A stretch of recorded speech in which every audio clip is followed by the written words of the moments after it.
के प्रति मैं अपना आभार प्रकट करती हूँ कि उन्होंने मुझे यहाँ अपनी बात रखने का मौका दिया। जब मैं ये बात कर रही हूँ कि मुझे यहाँ पर अपनी बात रखने का मौका दिया तो मुझे बशीर बद्र की एक शेर याद आ रही है कि तुमने मेरा काटा। वो शेर ऐसे है कि ये फूल मुझे कोई विरासत में मिले हैं, तुमने मेरा काटो भरा बिस्तर नहीं देखा। तो यह मंच जब हम जैसे दलित, ओबीसी और पिछड़े समाज के लोगों को मिलता है तो उसके पीछे हमारे पुरखे और हम सब बहुत कांटे भरी राह को चुम कर आते हैं। कांटों से हम खेल कर यहाँ तक पहुँच पाते हैं।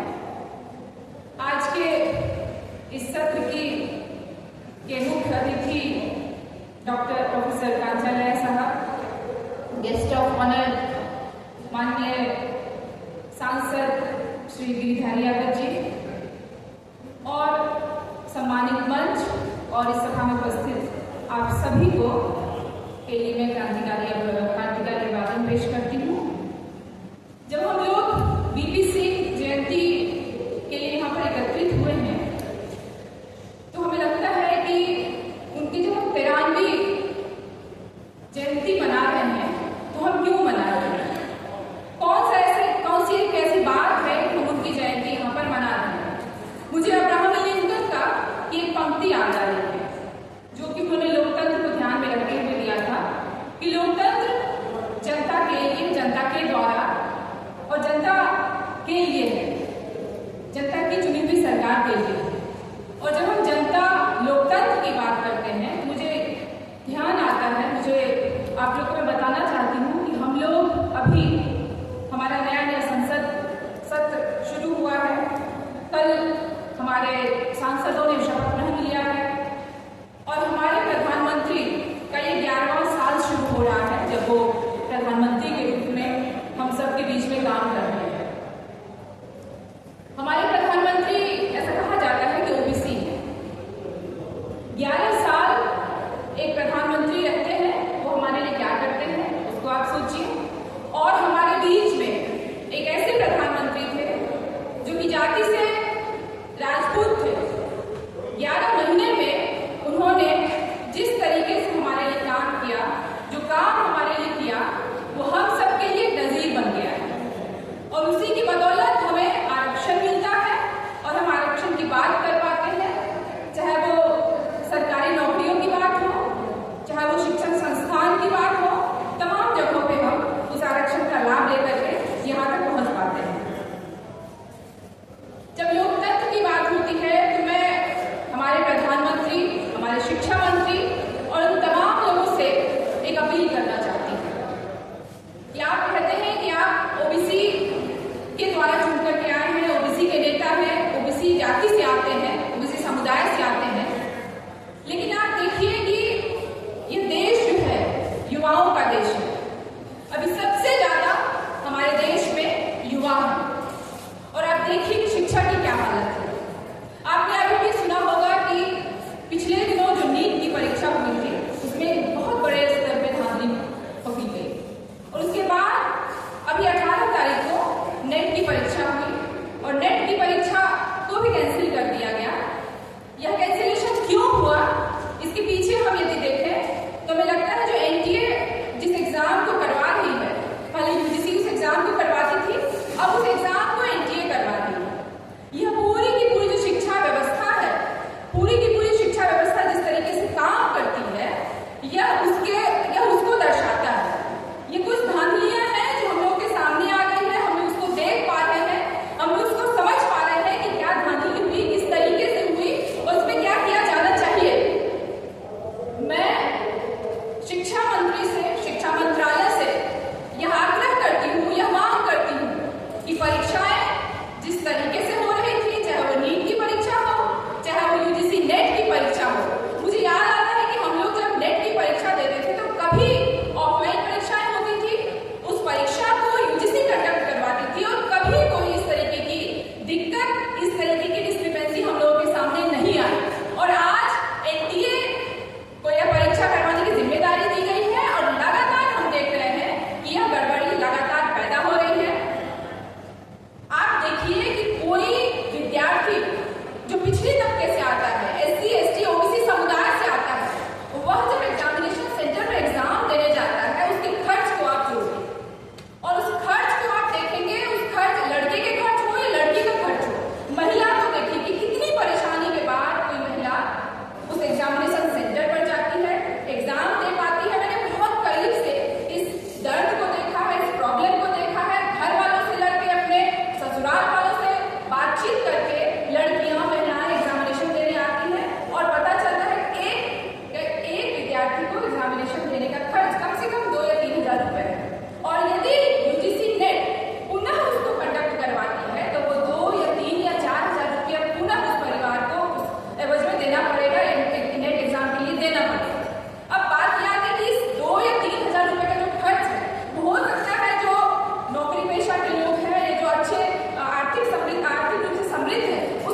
अगर आपको लगता है कि हमारा काम बहुजन समाज के लिए महत्वपूर्ण है, तो आप हमें आर्थिक सहयोग के लिए सीन दिखाए गए QR कोड स्कैन और फोन पे और गूगल पे और UPI और बैंक अकाउंट में कर सकते हैं।